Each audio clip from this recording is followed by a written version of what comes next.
How this coronavirus kills its victims. Hello, in this video we are going to share a news appeared in Los Angeles Times.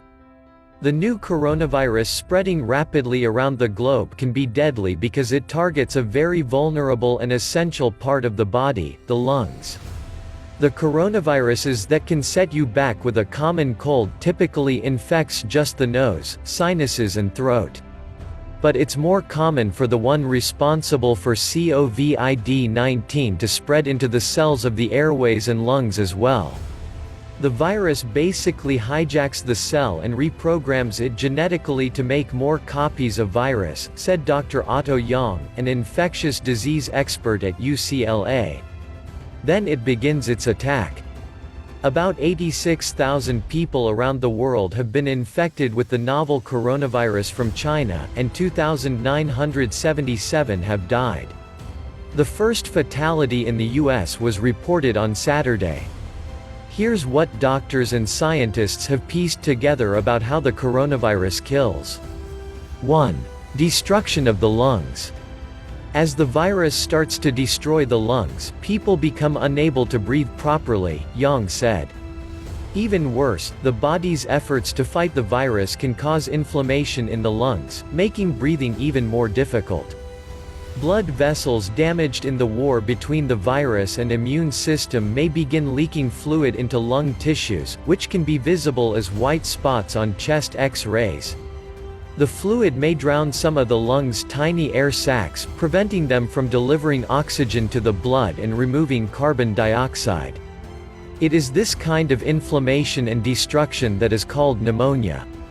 The immune cells are like police officers or soldiers. Yang said. If you have a small infection, so a small number of criminals, they can come in and they can effectively clear out the problem people without much collateral damage.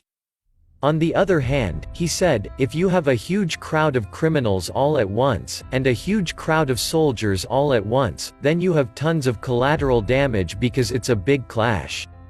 2. Breathing problems.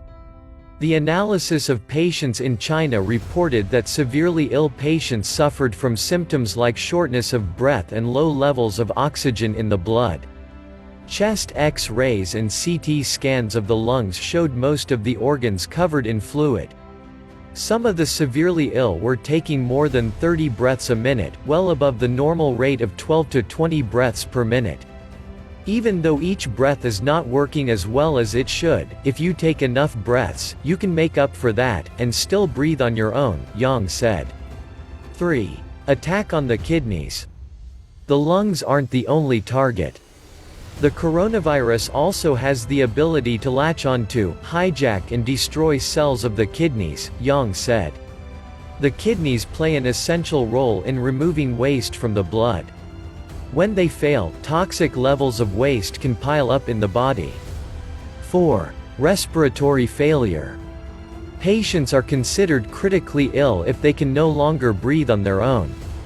If this happens, patients are fitted with special masks that deliver very high concentrations of purified oxygen into the mouth, or they can be put on a ventilator, Yang said. This involves placing a tube into the throat so the machine can push oxygen directly into the lungs. 5. Septic shock.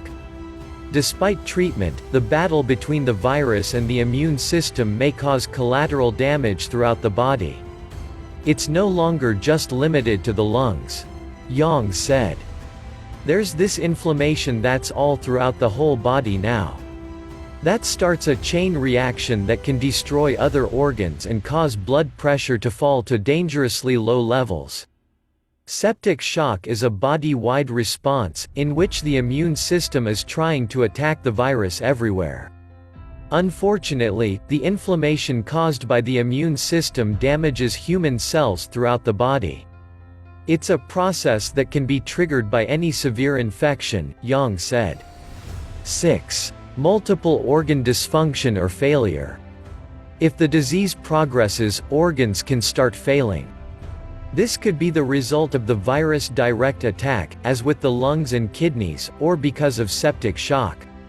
The ways in which people die from COVID-19 are actually quite similar to the way people can die from the flu, even though influenza viruses are very different from coronaviruses. You can think of it as a final common pathway. Yang said. The criminals coming in may be different, but the final effect is the same. 7. The effect of age. The oldest patients have faced the greatest risk of death, according to the study of Chinese patients by researchers with the Chinese Center for Disease Control and Prevention. While the overall case fatality rate of the patients in the study was 2.3%, it was 8% for those in their 70s and 14.8% for patients 80 or older. In a surprise, there were no deaths among infants, toddlers or children younger than 10. That's odd because with other respiratory illnesses like the flu, the very young and the very old face the greatest risk of death. The virus seems to be really benign in children, Yang said. That applies even to children under the age of 1, which is really odd. Normally, children under the age of 1 are very susceptible to a lot of things. One possible explanation for this is that children have less developed immune systems, he said.